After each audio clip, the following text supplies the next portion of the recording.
গতকাল আমরা শ্রী গুরুতত্ত্ব, ব্যাস পূজা ইত্যাদি সম্বন্ধে বৈষ্ণবগণের নিকট থেকে বহু কথা শ্রবণের সুযোগ পেয়েছি। আজ আমাদের আলোচ্য বিষয় শ্রী গুরু পরম্পরা ও সম্প্রদায় প্রণালী। অনেকেই এসব তত্ত্ব দর্শন নিয়ে সংক্ষিপ্তভাবে আলোচনা করেছেন। বিষয়টি খুব গুরুত্বপূর্ণ এবং দার্শনিক বিচার। তথাপি সংক্ষিপ্তভাবেই আমাকে দিগদর্শন করতে হবে।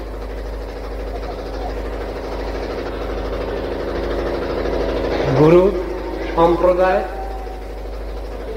গুরু পরম্পরা প্রথমেই আলোচ্য বিষয়। গুরু পরম্পরা যাকে আমরা মনে করি, শাস্ত্রে যে গুরু পরম্পরার কথা বলা আছে সেটাও বিভিন্ন ধরনের। আমরা এতক্ষণ যে হরিকথা শ্রবণ করেছি তার ভিতরে দেখা যাচ্ছে বিভিন্ন সম্প্রদায়ের বিভিন্ন গুরু প্রণালী।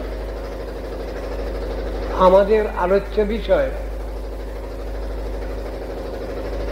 ব্রহ্মমাধ্য গৌড়ীয় সম্প্রদায়ের গুরু প্রণালী। সেখানে আমরা দেখতে পাই গুরুতত্ত্বে বিষয় বিগ্রহ এবং আশ্রয় বিগ্রহ দুইয়েরই অবস্থিতি। ভগবান শ্রীকৃষ্ণ থেকেই গুরু পরম্পরা বা গুরু প্রণালী এলো। আশ্রয় বিগ্রহগণকে নিয়ে। সুতরাং গুরু প্রণালী ঠিক একদিকের কথা নয়। বিশ্রয় এবং আশ্রয় এই দুই তত্ত্ব দর্শন নিয়ে গুরু পরম্পরা। শাস্ত্রে উল্লিখিত হয়েছে গুরু পরম্পরা বা গুরু প্রণালী কিরূপ পারমার্থিক গুরুতত্ত্ব এবং গুরু প্রণালী। সাধারণভাবে সহজিয়া সম্প্রদায় এবং অন্যান্য সম্প্রদায়ে যে গুরু প্রণালীর বিচার করা হয় তার মধ্যে জাগতিক বিচারেরই বহু মানন আমরা লক্ষ্য করি। শিষ্য পরম্পরা এবং সন্তান পরম্পরা একটা বিচার। আর গৌড়ীয় বৈষ্ণবগণের যে গুরু পরম্পরা, সেখানে দেখা যায় ভাগবত গুরু পরম্পরা বলে একটা কথা লেখা আছে।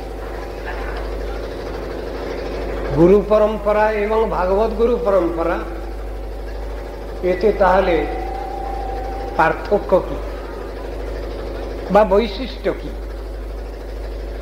সহজেই প্রশ্ন আসে। সেখানে আমরা আমাদের পূর্ব গুরুবর্গের এ সম্বন্ধে যে ব্যাখ্যা পেয়েছি তাতে বলা হয় ভাগবত গুরু পরম্পরা মানে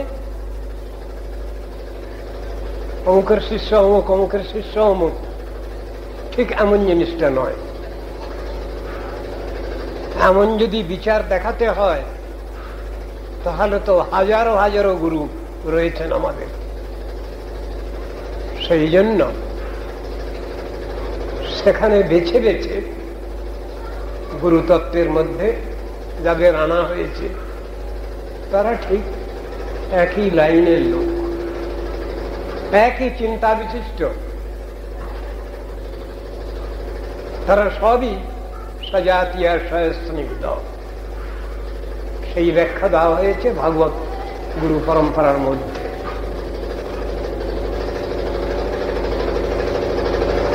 বহু প্রাচীন মতবাদ, বৌদ্ধ মতবাদ, বুদ্ধের শূন্যবাদ,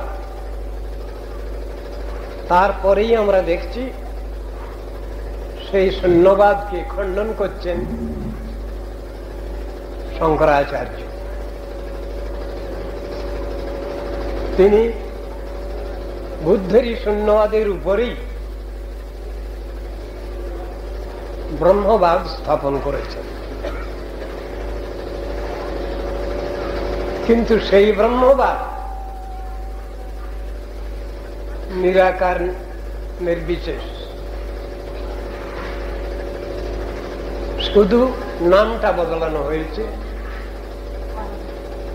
তত্ত্বত শূন্যবাদেরই নামান্তর এই ব্রহ্মবাদ।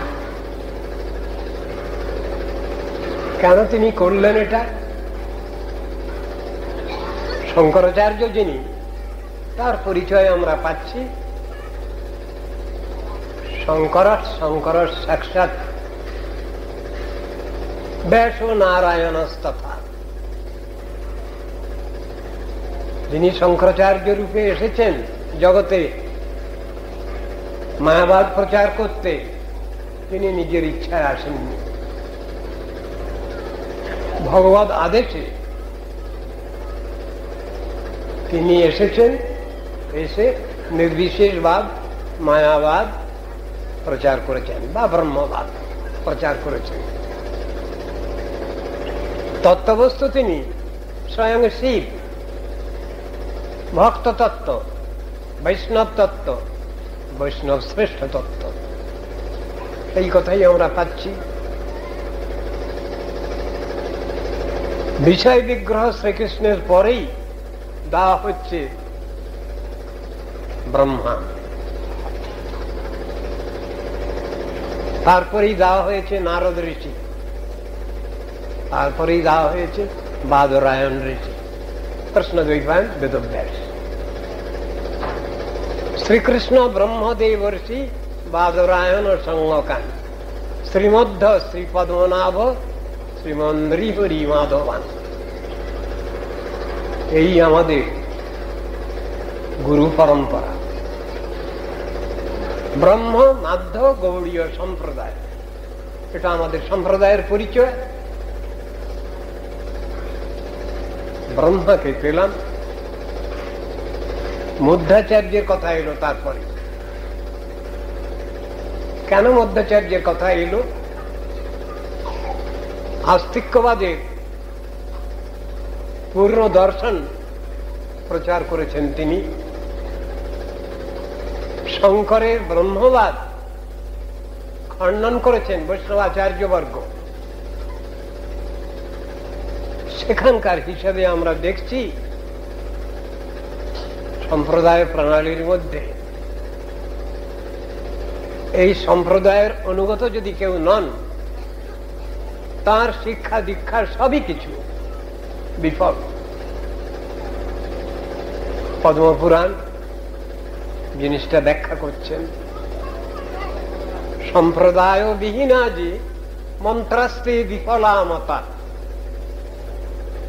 সম্প্রদায় বিহীন, সৎ সম্প্রদায় বিহীন যে মন্ত্র, সেটা বিফল হয়। কেন বিফল হয়? তার লাইনটা ঠিক নেই, সেই জন্য বিফলতার কথা আসছে এখানে। তার জন্য ভগবানের কি ব্যবস্থা? অতাক্কনৌ ভবিষ্যন্তি চত্বারো সম্প্রদায়িন। ভবিষ্যন্তি ক্রিয়াপদটা, বচনটা এবং তার কালটা নির্ণয় করছেন ভবিষ্যন্তি, হবে। শাস্ত্রে এমন বহু কথা বলা আছে, কোথাও কোনো ঘটনা ঘটে গেছে সেখানেও ভবিষ্যতি শব্দ ব্যবহার হয়েছে, আবার কোথাও ব্যবহার হয়েছে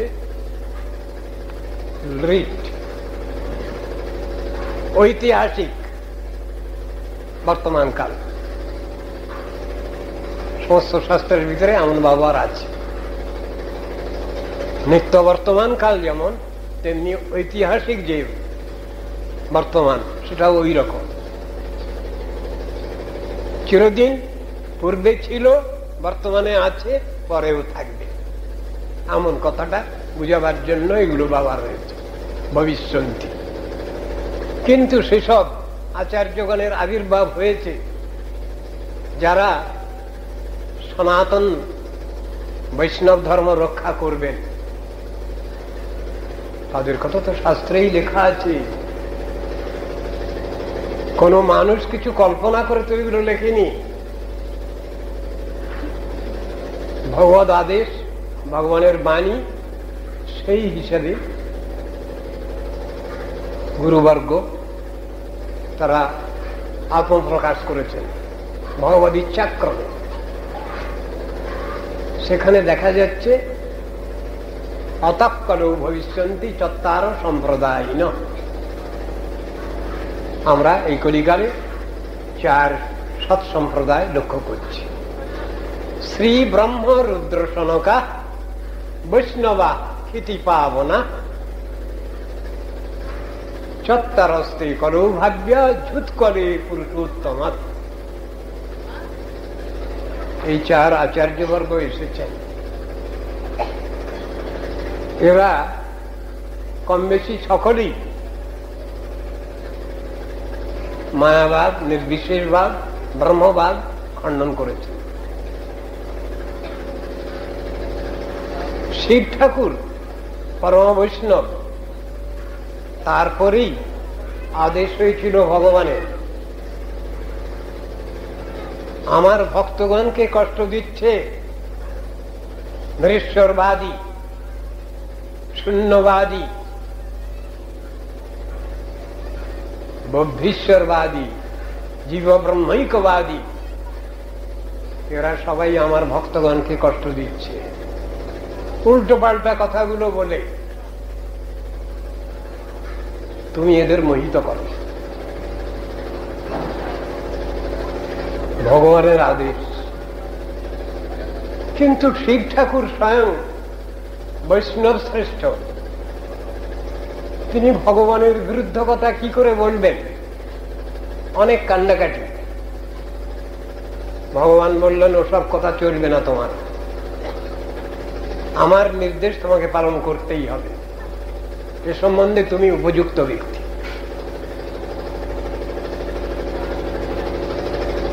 অনেক কান্নাকাটি করলো, ভগবান শোনেননি তার কথা। তুমি জীবগণকে মোহিত করো, বেদবাক্যের কষ্ট কল্পনা করে তুমি উল্টো পাল্টা কথাগুলো বলে দাও, এতে আমার ভক্ত তারা কখনোই এর মধ্যে পড়ে যাবেন না। কিন্তু যারা পড়ে যাবে এই ভুল ভ্রান্তির মধ্যে, তারা সব নাস্তিক, অসুর। ভগবানের আদেশ, সেই আদেশই প্রতিপালন করেছেন শিব ঠাকুর। মোহাম্মদগড়ের মধ্যে তাই তিনি লিখছেন জীব কি করে মোহিত হচ্ছে সেই ইতিহাস, আবার তার সঙ্গে ভগবানকে স্মৃতি পথে রেখেছেন তিনি, ভুলে যাবেন। ভজ গোবিন্দম ভজ গোবিন্দম গোবিন্দম ভজ মূঢ়মতি, এটা তাকে শেষকালে গাইতে হল। কেন? তিনি তো সর্বতোভাবে ভগবদ দাস, সেই কথাই তো তিনি জগতে প্রচার করছেন। কিন্তু ভগবানের বিরুদ্ধে সব কথা বলতে হচ্ছে অসুরগণকে প্রলোভিত করবার জন্য, নাস্তিকগণকে প্রলোভিত করবার জন্য। কিন্তু তিনি আত্মশুদ্ধির জন্য শেষকালে গোবিন্দের নাম নিচ্ছেন। এটা তার বৈষ্ণবতার পরাকাষ্ঠা। সেই তত্ত্ব দর্শন দিয়ে তিনি জগৎকে, বদ্ধ জীবগণকে, মায়াবাদী নির্বিশেষবাদীগণকে, শূন্যবাদীগণকে মোহিত করেছেন। ওই বিচার নিয়ে যারা চলছেন তারা সবাই নাস্তিক এবং আসরিক বৃত্তি বিশিষ্ট। ভগবানের একান্ত ভক্তগণ কখনোই ওই রূপ ভুল ভ্রান্তির মধ্যে কখনোই পতিত হন না। সেই কথা দেখাচ্ছেন। মায়াবাদমশাস্ত্রং প্রচ্ছন্নং বৌদ্ধ উচ্যতে। শিব ঠাকুর বলছেন শিবানীকে, পার্বতীকে, আমি মায়াবাদ রূপ অসৎশাস্ত্র, মিথ্যা শাস্ত্র আমি প্রণয়ন করব, যেটা প্রচ্ছন্ন বৌদ্ধবাদ। প্রচ্ছন্ন বৌদ্ধবাদ মানে old wine in new bottle. এই কথাই বুঝানো হলো এখানে। ময়ৈব বিহিতং দেবী কলৌ ব্রাহ্মণ মূর্তি না। আমি ব্রাহ্মণ কুলে এসে জন্মগ্রহণ করব, সেখানে এসে সব উল্টো পাল্টা কথাগুলো বলবো। আমার প্রভু ভগবান তিনি যা বলেছেন আমি সেই কাজগুলো করব। তিনি করেছেন সেগুলো, সে সম্বন্ধে শাস্ত্রে বিভিন্ন জায়গায় বিভিন্ন রকমের উক্তিগুলো আছে। নারদ পঞ্চরাত্রের মধ্যে আমরা দেখতে পাই, সেখানে বলছেন আমি ভগবদ আদেশে এই কাজ করব বলে যাচ্ছেন। সাগময়ী কল্পিত সঞ্চ জনানুবাদ বিমুখান করু মঞ্চ গোপয় যেন সৃষ্টি রেশোত্তরোত্তরা। আগম বেদান্ত ইত্যাদি সব উল্টোপাল্টা ব্যাখ্যা দিয়ে দাও। যারা বঞ্চিত হতে চায় সেই নাস্তিক এবং অসুরগণকে আমার থেকে বিমুখ করো, ভগবানের আদেশ। আমার থেকে এমন করে দূরে তাদের সরিয়ে দাও, তারা যেন জগতের সৃষ্টি বৃদ্ধি কার্যেই লেগে পড়ে, আমার ভক্তগণকে যেন কোনরূপ কষ্ট না দেয়। সেই শিব ঠাকুরই আবার বলছেন, আমার পরে তো এইসব আজ্ঞা হয়েছে। অতত্থানি বিতত্থানি দর্শয়শ্চ মহাভুজ প্রকাশং ক্রুচাত্মানম আত্মপ্রকাশং চ মাঙ্কুরু। আমাকে একেবারে গোপন করে দাও শিব, তাহলে আমার ভক্তগণ সুরক্ষিত হবে। একটা কথা। দ্বিতীয় কথা হলো মায়াবাদ নির্বিশেষবাদ হলো অবৈদিক ধর্ম। যারা এটাকে আজকাল বৈদিক মতবাদ বলে চালাতে চাচ্ছেন তারা ভ্রান্ত। এটা অবৈদিক মতবাদ। বৈদিক মতবাদ হলে তার তো কোনো সমালোচনা হয় না।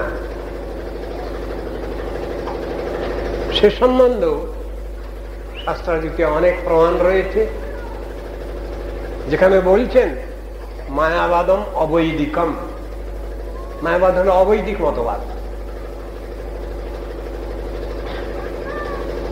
যারা ওই মতবাদ গ্রহণ করবেন তারা সব ভগবান থেকে বহু দূরে সরে যাবেন।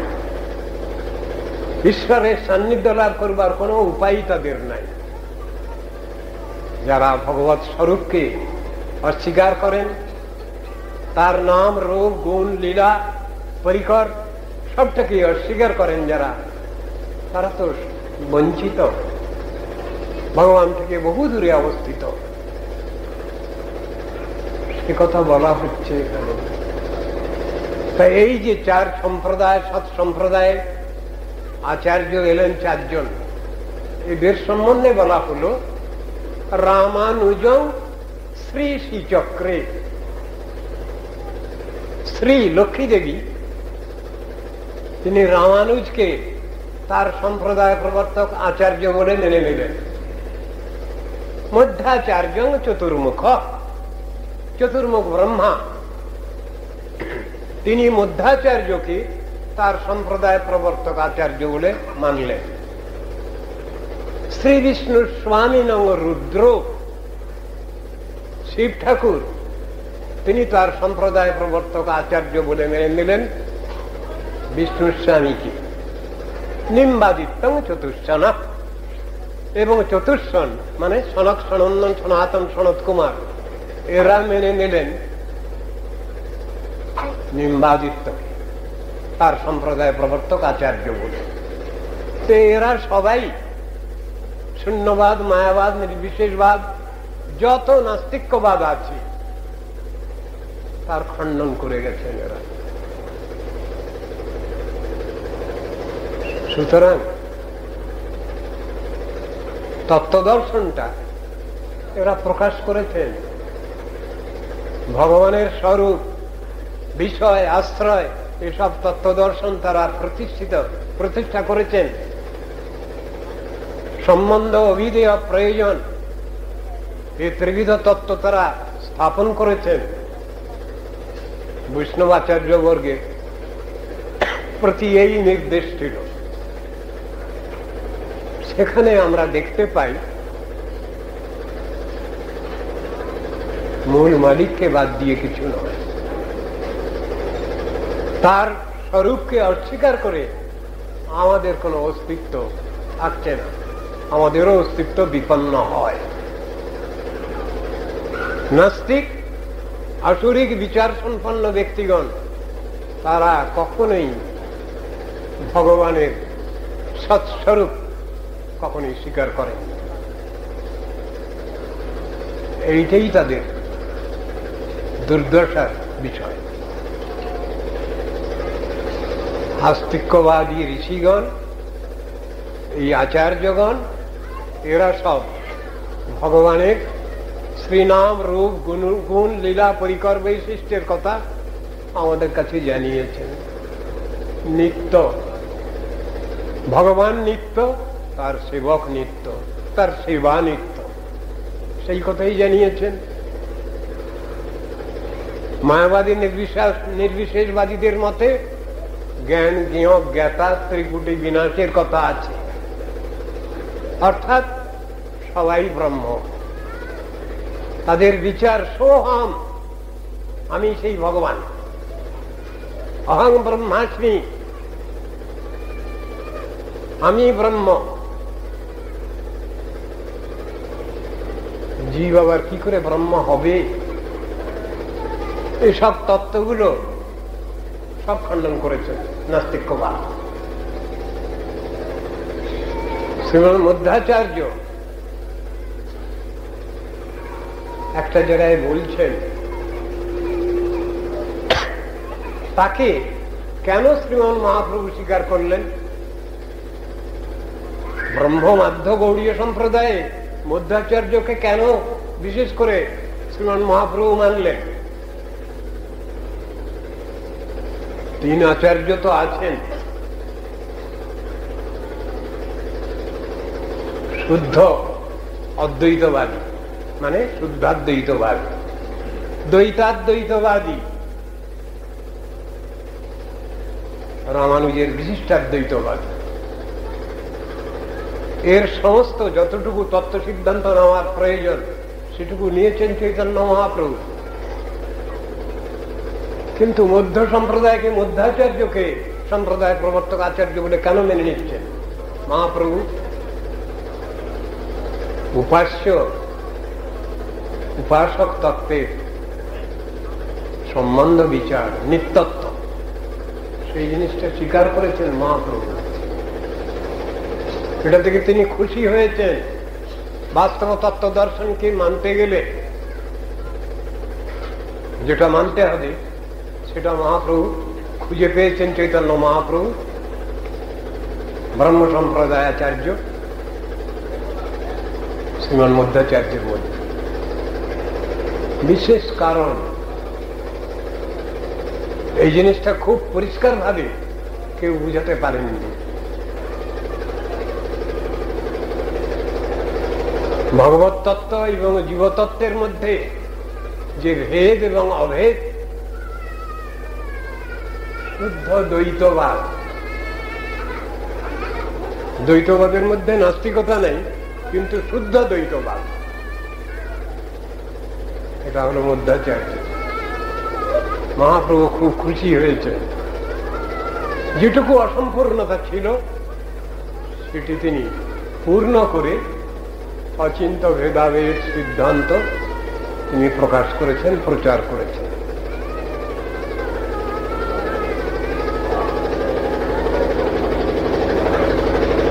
সেই মধ্যাচার্যকে নেওয়ার প্রধান কারণ হচ্ছে তত্ত্ববস্তুর স্বীকৃতি। মধ্যাচার্য বলছেন এক জায়গায়, হে জীব, তুমি কেন হতে চাও? তুমি চিরদিন জীবই আছো, জীবই থাকবে, কেন? উদাহরণ দিয়ে বললেন, যথা সমুদ্রে দ্বাবস্তরঙ্গা তথা বয়ং ব্রহ্মণি ভূরি জীবা ভবেত তরঙ্গ ন কদাচিদবধি তং ব্রহ্ম কস্মাৎ ভবিতাসি জীব। জিনিসটা বুঝাচ্ছেন, ভগবান হচ্ছেন অঙ্গী আর অঙ্গ হচ্ছে জীবাত্মা। সমুদ্রে যেমন অনেক ঢেউ আছে, ঢেউগুলো যদি বলে, তরঙ্গগুলো যদি বলে আমরাই সমুদ্র, হবে না কথাটা। সমুদ্র যদি বলে তরঙ্গ আমার, কথাটা ঠিক। এসব উদাহরণ দিয়ে তিনি ব্রহ্মবাদীদের মতবাদ খণ্ডন করেছেন। সেই তত্ত্ব দর্শনটা খুব ভালো করে বুঝিয়েছেন। দুই তত্ত্বই সত্য, ভগবানের সঙ্গে মিলও আছে, আবার অমিলও আছে। মিল আছে কোথায়? ভগবান সচ্চিদ আনন্দময় বস্তু, জীবাত্মাও সচ্চিদানন্দ বস্তু, এখানে মিল আছে। পার্থক্য কোথায় আছে? শ্রী ভগবান পূর্ণ চৈতন্য, জীবাত্মা অনুচৈতন্য।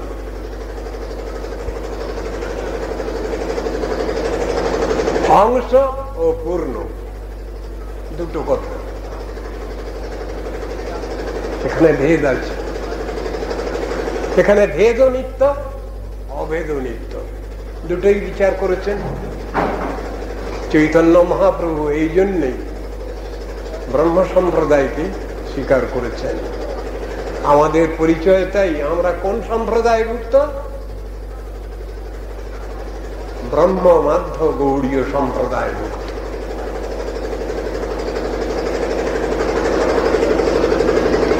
এখন কথা হচ্ছে,